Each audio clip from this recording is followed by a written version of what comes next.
She called me just temporary in front of 40 people and smiled while she did it. It was her birthday. A rooftop lounge, string lights, a saxophonist playing the kind of jazz you pretend to like when you're trying to impress rich friends. Her parents were there. So was her sister. And me, the man who planned the whole evening. Every course, every flower, every name on the guest list. The man she'd been dating for 3 years. Living with for 2. The man she'd whispered forever to on a balcony in Maui, her head on my chest like I was home. So when she raised her glass, turned to me, and said, "To Daniel, my lovely placeholder until the real thing comes along." The laughter hit me like a punch to the ribs. Some chuckled politely, unsure if it was a joke. Others, like her sister, Lena, roared. I stared at her, trying to find her eyes behind the dazzle of her wine-glass grin. But she never looked at me. Just kept on talking, moving into some story about college parties and tequila shots, like I was wallpaper. I felt the heat rise up my neck. I didn't show it. I nodded, sipped my drink, and waited for the song to end. Let me take you back a few weeks. I'd been planning a surprise trip. 10 days in Greece. Island hopping, sunsets in Santorini, private villa with a pool that poured straight into the sea. It wasn't just a vacation. It was supposed to be the trip. The one where I'd propose. The ring was in my sock drawer, buried under receipts and old birthday cards. A sapphire set in a white gold band. Her favorite stone, her favorite metal. I'd picked it out with her sister, Lena. Yeah, her sister. It sounds stupid now. But Lena and we had this strange connection. Not romantic, not then. Just 2 people who loved the same woman and saw how badly she sometimes treated those closest to her. Lena used to call me the lighthouse, said I was the only thing keeping her sister's chaos from crashing into itself. I should have known that was a red flag. I should have known what she meant. Anyway, Lena helped me plan the whole trip. Picked the dates, offered to cover for me with the boutique Rachel ran. Even helped me get her passport renewed behind her back. I trusted her. Maybe too much. Fast forward to that night. After the toast, I pulled her aside, Rachel, and asked, quietly, if she realized how that sounded. Her eyes rolled so far back I thought she'd fall over. "Oh my God, Daniel," she laughed, swiping mascara-smudged lashes. It was a joke. "You're so sensitive lately." Sensitive. That was the word she used when she didn't want to own something. Like when she forgot our anniversary and blamed it on inventory stress. Or when I found an old text from her ex at 1 a.m. and she said, "You're being dramatic." It was never her fault. It was always my feelings. My misinterpretation. My heart too open for a woman who only let hers out on holidays. I should have walked away that night. Should have smiled politely, left the bar, and vanished like fog. But I didn't. I stayed. I sang happy birthday with the rest of them. I watched her blow out candles and kiss her father on the cheek and pose for pictures like she was the crown jewel of the skyline. Then I went home. Alone. She stayed out. "Just one more drink," she said. That's when the doubt really started to crawl in. 2 days later, I was doing laundry when I found a plane ticket in her jacket pocket. Athens. One way. Booked under her name and Lena's. At first, I thought it was a mistake. Maybe I'd mixed up itineraries. Maybe Lena was just confirming details on our behalf. But no, the reservation was for the same dates I'd picked. The same airline. The same villa. Only this version didn't include me. My chest went cold. I didn't say anything. Not right away. I needed to know if it was what it looked like. Needed confirmation. That night, I made dinner. Shrimp risotto. Her favorite. I poured her wine, massaged her shoulders, acted like the doting fool I'd always been. She smiled. Called me sweet, told me I was good to her, and when she went to the shower, I opened her laptop. No password. She never thought I'd look. There it was. A thread of emails between her and Lena, planning this sister's getaway in explicit detail. Dinner reservations, beach clubs, a yacht tour. One message, from Lena, sealed it all. "Just make sure he doesn't find out. We'll tell him it's a brand retreat or something. He's used to being left out by now." That last line hit harder than the toast. Used to being left out. It wasn't just betrayal. It was contempt. Quiet, casual contempt, baked into every sentence, every chuckle, every dismissive wave of the hand when I brought up our future. But here's where it shifts. Because I didn't explode. I didn't throw the laptop or call her names or ask her why. I printed the itinerary. The one I'd planned. The real one. with both their names now swapped in.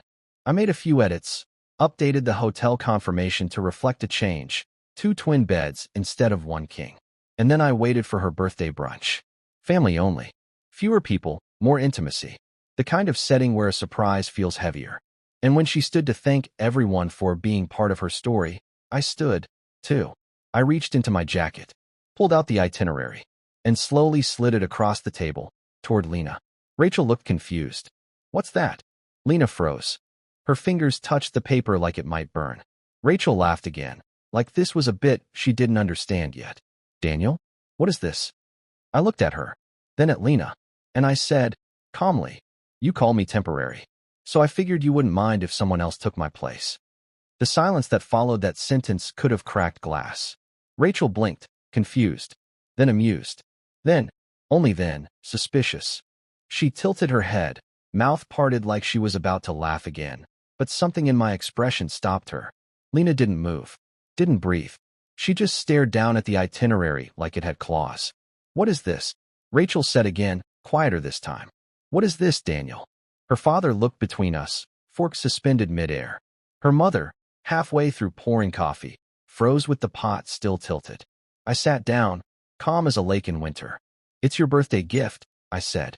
10 days in Greece. Sunset dinners, villa on the water, matching swimsuits if you want them.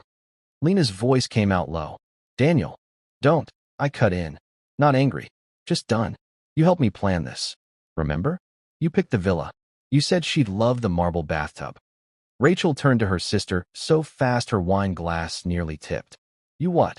Lena's face flushed red. It wasn't like that. But it was. They both knew it. Rachel grabbed the itinerary.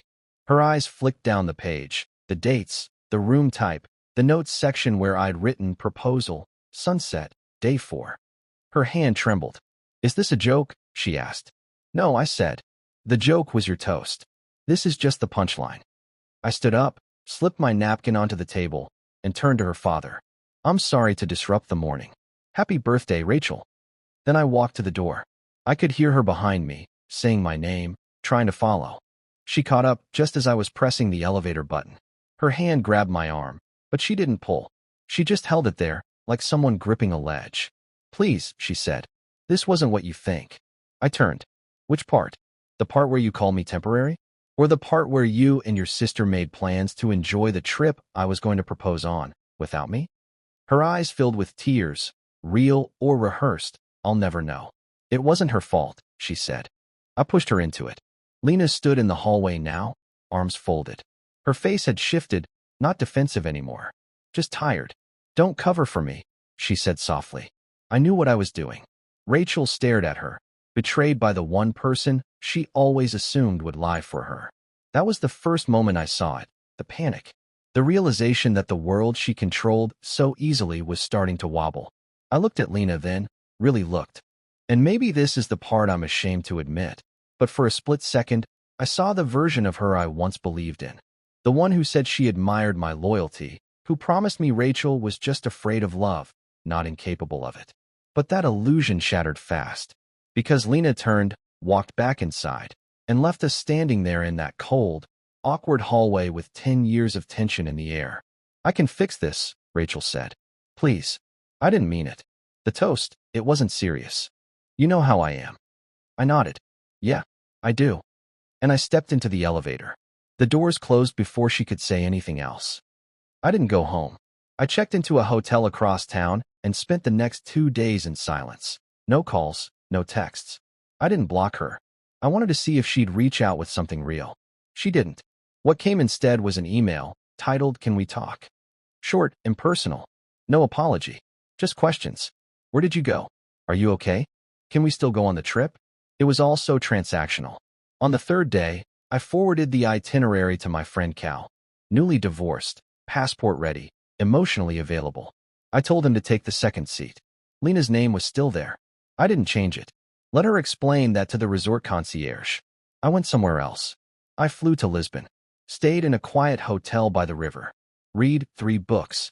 Ate like I was in love with myself. And the whole time, I kept thinking about one thing Rachel used to say, half joking, half cruel. You're too safe, Daniel. I need chaos sometimes. I used to think that meant I wasn't exciting enough, that I was the beige wall she leaned against while dreaming of fireworks. Now I know better. It wasn't about chaos. It was about control. She couldn't stand that I didn't make a scene, that I didn't cry or beg or flip the table. She thrived on drama, needed it like oxygen, and I denied her the performance. That's what hurt her most. Not the lost trip, not the public call-out, just the silence I left behind. It took her 5 weeks to show up. I was back home by then. A quieter version of it.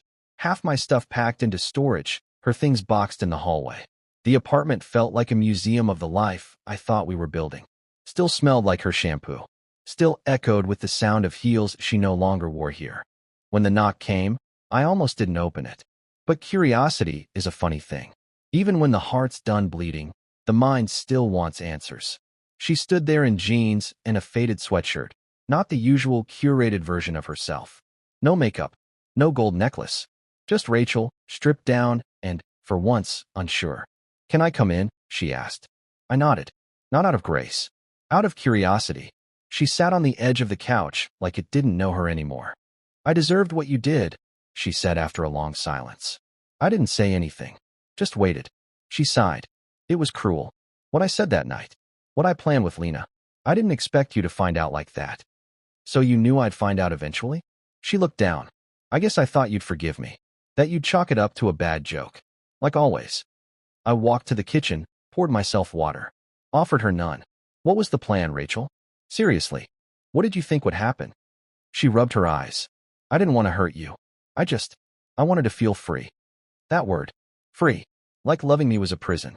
Like being loved well was a leash she needed to chew through. "You were never trapped," I said quietly. "You just never stopped shopping for exits." She flinched. Not from volume. I never raised my voice, but from the truth of it. She didn't expect me to still be calm. Still controlled. That was my final rebellion. I didn't let her chaos become mine. "I didn't sleep with her," she said suddenly. My head turned slowly. "What? Lena, it wasn't like that. We didn't, I swear. She wasn't the affair. She was the cover." She reached into her coat and pulled out a folder, thin, cream-colored, like something from a therapist's office. I opened it slowly. Inside were test results. Blood work. Notes. A diagnosis. Stage 1 ovarian cancer. Early, but real. From 6 weeks ago. I stared at the words for a long time. "I was going to tell you after the trip," she said. "Lena offered to come with me for support. I thought if you knew, you'd drop everything. You'd smother me. You'd stop living your life just to fix mine." And I couldn't handle that. I said nothing. Because part of me wanted to believe her. Part of me still loved her. But a larger part, the scarred part, remembered the toast. The laughter. The contempt. And all the tiny moments before that when she could have chosen honesty and didn't. I closed the folder. "I'm sorry," she said. "Not just for that night. For all of it. I didn't know how to love someone like you. Someone who stayed. Who didn't make me earn it every day." I sat back down. And I said the only true thing left. "I would have stayed anyway. If you'd told me." Tears welled up in her eyes. But she didn't cry. Not then. Instead, she nodded. Stood. Slipped the folder into her coat and walked to the door. She paused there, hand on the knob. "Do you hate me?" she asked. I shook my head. "No. I just don't trust you anymore." And she left. That was a year ago. She's in remission now. I know because Lena sends updates sometimes. Carefully worded texts. No emotion, just facts. She's doing well. She's in therapy. She moved out of the city. She's trying. I don't answer most of them. I still have the itinerary folded neatly in my drawer. A reminder of what I almost became. A man who stayed past his expiration date. A man who mistook proximity for partnership. But I'm not bitter. Honestly, I'm grateful. Because when someone calls you temporary, they're really just projecting their own impermanence. Rachel never knew how to stay. Not with anyone. Not even herself. And as for Lena, we haven't spoken since that day. But sometimes I wonder if she planned the whole thing. Not out of malice, but as a test. A last-ditch attempt to pull me out of a spiral she knew her sister would never admit she caused. I'll never know. And that's okay. Some truths aren't meant to be found. Just felt. What I do know is this. Love without respect is a performance. And I stopped auditioning. So now, when I travel, I book for one. I toast to my own name. And I never, ever let someone else write my ending again.